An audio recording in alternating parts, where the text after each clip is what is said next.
Gloire à Dieu, que le nom de Dieu soit béni et glorifié. Le thème de mon message que je vais vous apporter, peut-être ce message, il va être fort.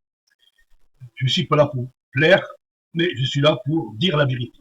Et vous me connaissez, tous ceux qui m'ont écouté à travers mes vidéos, je ne mâche pas mes mots pour dire la vérité. Or, je ne suis pas un grand prêcheur, je ne suis pas un grand adorateur, mais ce que je dis de la part de mon Dieu, je sais que Dieu est vivant et puissant et redoutable. Et il n'y a qu'un seul Dieu unique, et c'est lui qui m'a fait connaître la vérité. Et tout ce que je vous apporte, c'est pas simplement des mots, mais des paroles de l'Esprit de Dieu. Alors, il y en a beaucoup de personnes qui disent qu'ils sont nés de nouveau, disent qu'ils ont reçu l'Esprit de Dieu, et disons qu'ils sont des nouvelles créatures. Alors, pour eux, qui ont reçu cet Esprit, soi-disant de Dieu, dans notre cœur, parce qu'ils disent qu'ils ressentent la présence de Dieu.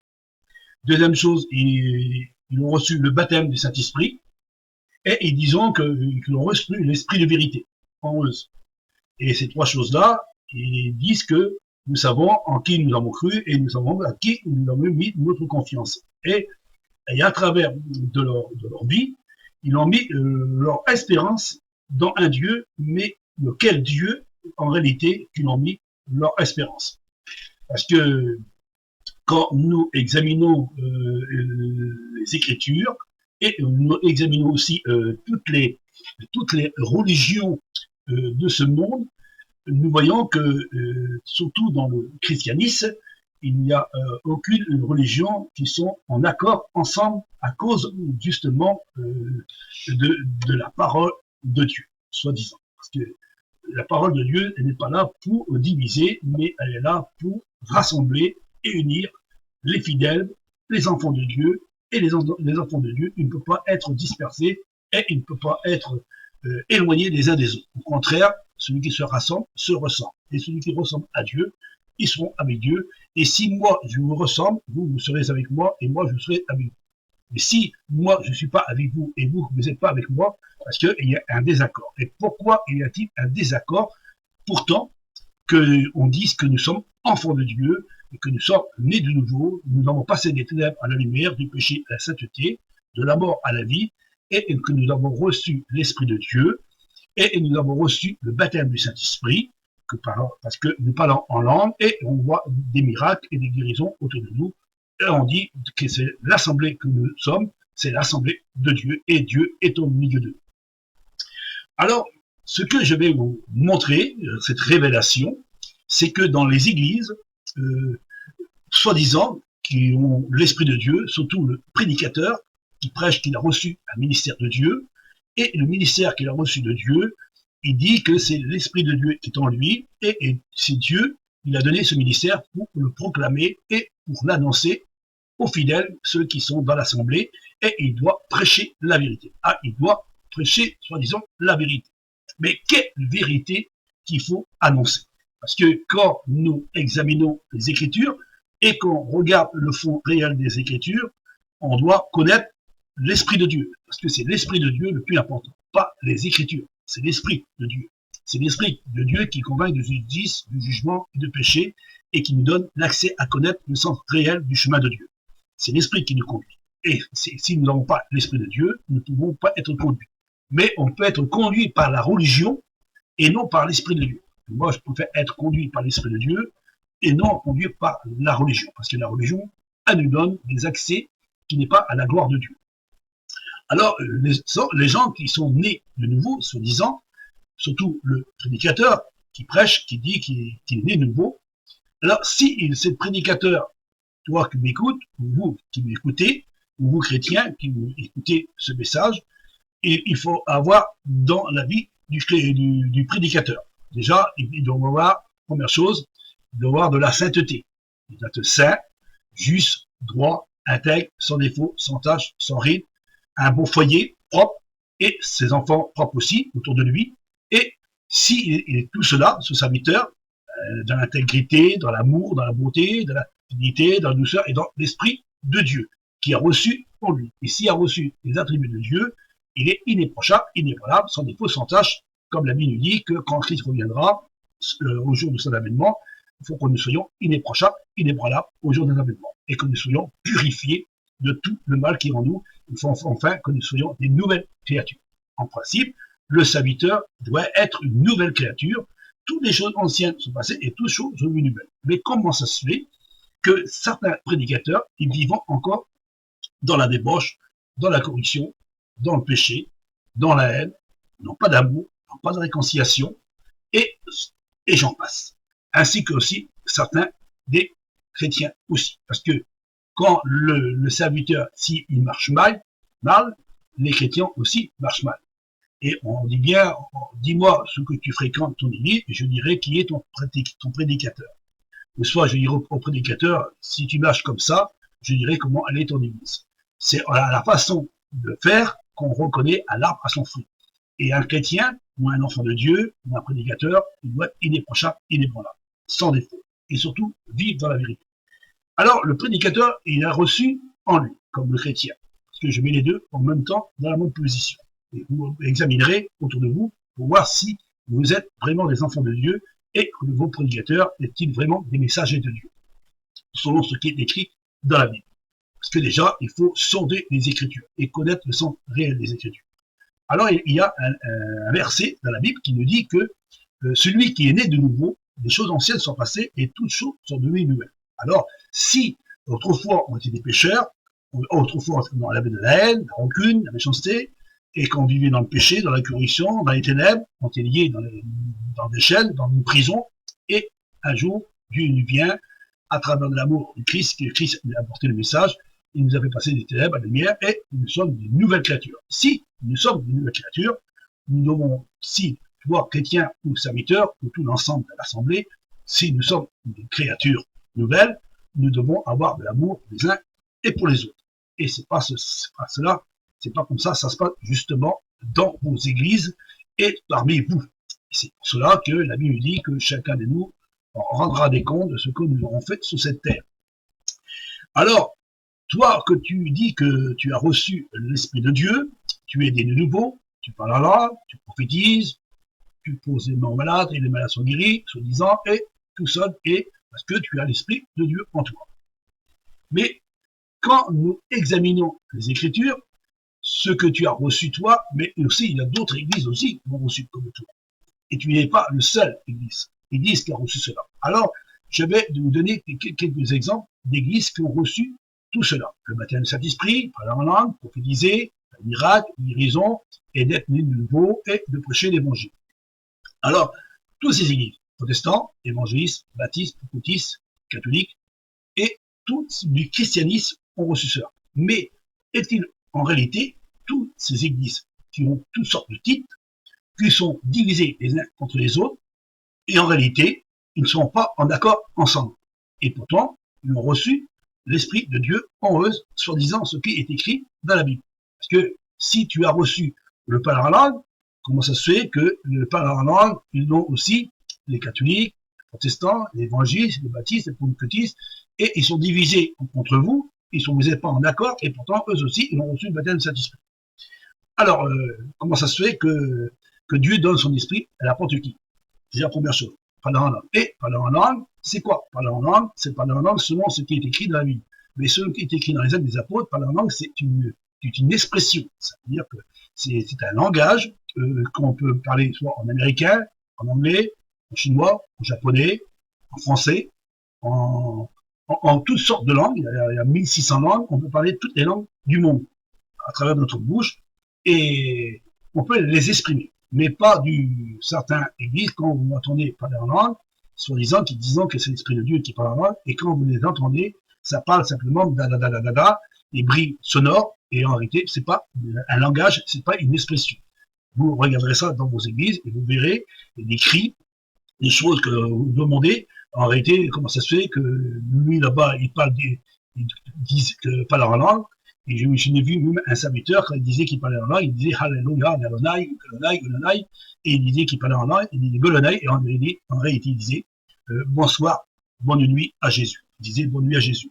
Pourtant, il parlait, soi-disant, en langue. D'autres qui expriment des mots comme des animaux, hein, et d'autres, ils font des cris, et d'autres, ils s'expriment toujours le même bruit sonore, et c'était pas un langage. C'est pour ça que la Bible dit éprouver les esprits pour voir s'ils sont de Dieu. Parce que l'esprit de Dieu, c'est un esprit de sainteté. Et quand Dieu nous donne son esprit, il sait ce qu'on doit dire, on doit s'exprimer. C'est pour ça que la Bible dit, s'il y a 2 ou 3 qui parlent en langue, un y interprète pour voir si c'est de Dieu ou pas de Dieu. Et dans votre église, en réalité, ça fait du bruit, ça fait des sonores, ça bouleverse les chrétiens, les chrétiens ils tremblent comme des feuilles, et il y en a qui bon, et en réalité, quand ils sont sortis de l'église, 2-3 jours après, ils sont repartis dans le monde, et ils vivent dans le péché, dans la corruption, et quelques mois, ils retournent à l'église, ils reparlent encore en langue, et ils prophétisent, et Dieu est avec eux. Alors Dieu, un jour, Dieu il est à l'intérieur de toi, et un jour, Dieu, il n'est plus avec toi. Et c'est ça qui est en se passer. Je n'ai pas besoin de l'exprimer, vous n'avez déjà vu des centaines autour de vous. Et vous vous posez même cette question, comment ça se fait? Ça veut dire que, en réalité, c'est pas l'Esprit de Dieu qui est en vous. Alors, à vous d'examiner ce que je veux vous faire comprendre. Alors aussi, il y a une chose importante, celui qui dit qu'il y a l'Esprit de Dieu en lui, c'est qu'il dit que le Seigneur Jésus, il dit le Seigneur Jésus, mon Dieu, comme j'ai fait à tout le monde de prédication, s'il dit que Jésus est Dieu, déjà, c'est pas l'Esprit de Dieu qui est en lui. Parce qu'il ne peut pas avoir l'Esprit de Dieu en lui en disant que Jésus est Dieu. Parce que ça, c'est faux à 100%. Alors, il ne peut pas avoir l'Esprit de Dieu en lui. Ça, c'est une première chose. Et s'il dit le contraire de ce qui est écrit dans la Bible, et il prêche en réalité la Bible, mais il ne prêche pas le sens réel de la Bible. Ça veut dire qu'il ne sonne pas les Écritures, il ne cherche pas le sens réel de la vérité. Il prêche seulement les mots des Écritures, mais il ne cherche pas le fond des Écritures.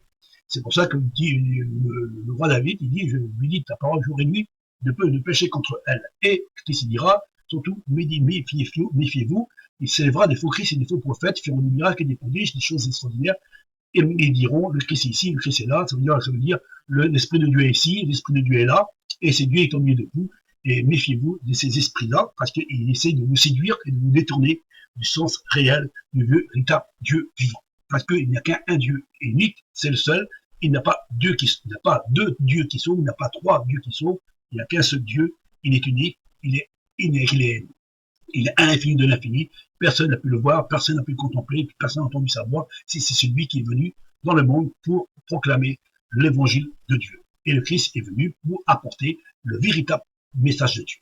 Alors, si vous dites que des prédicateurs, que vous regardez la façon qu'ils vivent, et un jour ils marchent avec Dieu, un jour ils ne marchent pas avec Dieu, et c'est pour ça qu'un jour il y a un homme qui m'a dit, mais comment ça se fait, frère, voilà, j'étais à la Réunion, j'étais béni, j'ai été rempli de Dieu, et en plus, j'ai reçu le baptême de Saint-Esprit, je parlais en langue, et ça ne m'empêchait pas, je voulais essayer de faire mes efforts pour arriver à faire les choses de Dieu, et en réalité, j'ai toujours la tendance de pécher. Et en réalité, celui qui est né de nouveau ne pêche plus. C'est la Bible, l'homme qui pêche, c'est celui qui va mourir. Et celui qui pêche, il y a encore du diable. Alors on peut pas avoir l'Esprit de Dieu en nous et vivre dans le péché. Parce qu'il y a des chrétiens, ils prophétisent, ils parlent en langue, comme les prédicateurs, comme les prêcheurs. J'appelle pas ça des prédicateurs ou des pasteurs, j'appelle ça des prêcheurs. Ces prêcheurs, ils prêchent et ils vivent dans le monde. Bon, un jour, ils sont dans le monde, ils vivent dans la corruption, dans le péché, et disons que c'est des hommes de Dieu. Et des hommes de Dieu, un homme de Dieu, déjà, première chose, il ne dira pas jamais de sa propre bouche que Jésus est Dieu. Déjà, c'est pas un homme de Dieu. Parce que ça, c'est la séduction dans sa bouche, et il n'a pas l'Esprit de Dieu. Parce que l'Esprit de Dieu, il faut le connaître. Et pour connaître l'Esprit de Dieu, il faut demander au Père éternel. C'est pas au monde de la religion, parce que vous avez besoin de saisir la religion, pour rentrer dans la religion, pour recevoir l'Esprit de Dieu. La religion ne sauve pas. Alors comment ça se fait que toutes les églises du monde christianisme, ils sont tous divisés les uns contre les autres? Parce que vous sortez d'un seul peuple, une seule église. La seule église qui est sortie, en réalité, l'église fausse, c'est les catholiques romaines. Elle est sortie ici, l'église. Et elle est sortie, et de cette église-là, catholique romaine, sortie les protestants, les évangélistes, les baptistes, les bouddhistes, les Jéhovah, et ainsi de suite. Tous ils sont sortis de cette bête qui est une fausse église, une fausse apparence, un faux évangile, et un faux christianisme qui n'est pas le véritable christianisme. Parce que le véritable christianisme, il a été détruit parce que les hommes de Dieu, ils disaient que, en réalité, à cette époque-là, ils disaient que le Christ était le Messie de Dieu, et qu'il est venu dans le monde, et ils disaient aussi qu'il y avait un seul Dieu unique, et c'était lui qui devait adorer et le glorifier et marcher dans ses voies. Aujourd'hui, l'Église a disparu. Mais maintenant, elle revient en grand galop avec l'Esprit de Dieu, et c'est pour ça que Dieu dira dans les derniers temps, je répondrai dans les derniers temps, il a dit, je répondrai mon esprit toute chair, et tout le monde connaîtra la vérité. Ça veut dire, c'est pas seulement parce que vous recevrez l'Esprit de Dieu sur vous, mais c'est par l'Esprit de Dieu que Dieu mettra votre pensée en vous quand vous êtes dans l'erreur, et vous-même, vous direz, entre vous direz, mais comment ça se fait que le serviteur là-bas, il pêche contre Dieu? Comment ça se fait que ce chrétien-là, qui parlait en langue et il prophétisait, et aujourd'hui, il est parti dans le monde, dans la corruption, et ils sont mis à boire, à fumer, et à vivre dans la débauche, dans la corruption, et même vivre dans l'adultère. Parce qu'il y a même des serviteurs que je connaissais dans Ville-Lumière. Il y avait un serviteur qui s'appelait Jean-Philippe, il habitait à Laval comme serviteur de Dieu. Et quand il est revenu dans l'église, vous le connaissez, cet serviteur-là, il n'est pas comme lui, il y en avait d'autres aussi, et il était aussi un peu un gay, vous voyez, et il était deux serviteurs ensemble, gays. Et pourtant, ce serviteur-là, il allait à la salle de Rennes, celui qui connaissait la salle de Rennes, et il a bouleversé tous les chrétiens. Il a bouleversé tous les chrétiens, il a bouleversé tous les serviteurs de Dieu. Il était rempli, soi-disant, de Dieu, était rempli de l'Esprit de Dieu, et il parlait en langue, il prophétisait, et en réalité, cet homme-là, il allait au pays éloigné, en Afrique, et il violait les petits enfants. Et vous voyez déjà, cet homme-là, en soi-disant qu'il était un homme de Dieu, et il violait les enfants. On n'a pas lui, selon lui, mais en Amérique, il y a une femme aussi, il a témoigné qu'il y avait un serviteur qui faisait des orgies extraordinaires, et pourtant il parlait en langue et il prophétisait. Et il disait qu'il y avait l'Esprit de Dieu sur lui. Et il bouleversait les gens. Il n'y avait pas tout ça, il y a encore quelques années, que j'ai vu dans une assemblée, que sur une toile, il y avait un serviteur qui a bouleversé tous les chrétiens, il a même discerné les chrétiens, et en réalité, cet homme, c'était un charlatan, et il n'avait même pas, les serviteurs n'ont même pas reconnu que c'était un charlatan et qu'il n'avait pas l'Esprit de Dieu. Parce que pourquoi? Parce que celui qui est conduit par l'abeille, un abeille conduit à notre abeille. C'est pour cela que moi, Dieu, il m'a montré beaucoup de choses à travers les évangiles. Peut-être, je ne sais pas bien m'exprimer tout ce que j'ai envie de vous dire, mais examinez les Écritures, examinez le sens réel de ce que je vous dis de la part de Dieu. Vous verrez que quand vous rentrez dans une église, regardez un exemple, moi je m'appelle, quand vous rentrez dans une église, en principe, le serviteur, il va commencer à chanter quelques cantiques, et l'autre à côté, il va prendre son ordre, il va commencer à jouer un petit air de cantique, un cantique sentimental, un cantique, c'est de toucher votre cœur, et il commence à s'exprimer, à parler, et l'autre il commence à prier aussi, et il commence à parler en langue, comme ça, et vous, quand vous entendez cela, ben, vous commencez aussi, il y a un chrétien, un autre chrétien, et une personne chrétienne, il commence à parler en langue, l'autre commence à crier, et l'autre à s'exprimer. Et quand vous écoutez, si vous avez l'oreille bien attentive, écoutez comment il parle en langue. C'est des cris, c'est des mots, et ce n'est pas les mots de Dieu. Ce n'est pas le véritable baptême du Saint-Esprit. C'est une tromperie, une traînerie dans les derniers temps qui essaye de nous séduire en disant, vous voyez, que vous parlez en langue, ça c'est de Dieu. Vous voyez que vous avez un petit miracle qui a été guéri. En réalité, un miracle guéri, c'est comme une femme a été guérie, elle a pris le médicament toute sa vie. C'est la guérison de Dieu. Alors, examinez vos Écritures, regardez autour de vous, regardez la façon qu'ils faisaient aux serviteurs. Il est temps de se réveiller. Il est temps de sortir de cette église universelle, de ces guides de ce monde. Parce que les guides de ce monde essaient de nous séduire, de nous éloigner du véritable Dieu vivant. J'ai beaucoup de choses à vous dire, mais dans cette année, j'espère que ça nous apportera le salut réel. Je vous montrerai une petite vidéo à travers cette prédication que je suis en train de donner. Vous verrez un exemple un serviteur, il va appeler une chrétienne et elle va être baptisée de Saint-Esprit. Alors lui, il va commencer à s'exprimer en langue, et il commence à parler, et il explique à la femme, s'efforce aussi à parler en langue. Alors elle commence à parler avec lui, et arrêter, le serviteur est en train de poser la main, et il faut de suite lever ses femmes dans les églises, le serviteur il pose la main, Jésus parle en langue, et lui il fait pareil, et il pousse en disant, et c'est l'esprit de Dieu qui dit. On n'a pas poussé l'esprit de Dieu. Dieu n'a pas besoin, on le pousse pour donner l'esprit à quelqu'un. C'est Dieu, il lui donne gratuitement, sans forcer. Si on est enfant de Dieu, Dieu nous le donne. Si nous ne sommes pas enfants de Dieu, Dieu ne nous donne pas. Mais l'ennemi, il nous force à recevoir cela en disant que c'est Dieu qui nous a donné.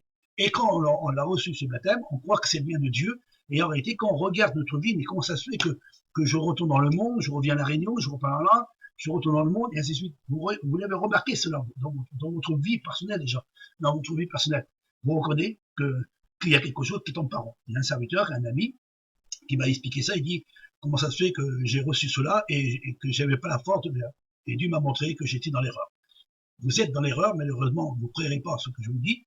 Pour moi, c'était quelque chose d'important que je vais vous apporter cela depuis longtemps, de dire que ce message, que celui qui croit avoir reçu l'Esprit de Dieu, en réalité, ce n'est pas l'Esprit de Dieu, parce que l'Esprit de Dieu, c'est un esprit de sainteté. On doit avoir l'amour, le pardon, la réconciliation, on doit tous s'accorder. Et même dans votre propre église, vous n'avez même pas vous accorder les uns aux autres, et vous prenez la Sainte Seine, et vous dites qu'il faut se réconcilier avec son frère. Pourquoi on a besoin de se réconcilier avec son frère, on n'a pas besoin de s'efforcer, on doit l'aimer parce que c'est Dieu qui nous l'a dit, et pourquoi on doit s'efforcer de le faire, et des fois qu'on passe devant son frère, on ne lui parle pas. Pourquoi? Parce que on n'a pas l'Esprit de Dieu. Parce que si nous avons l'Esprit de Dieu, on doit avoir de l'amour pour les uns et pour les autres, et on reconnaît un arbre qui porte son fruit.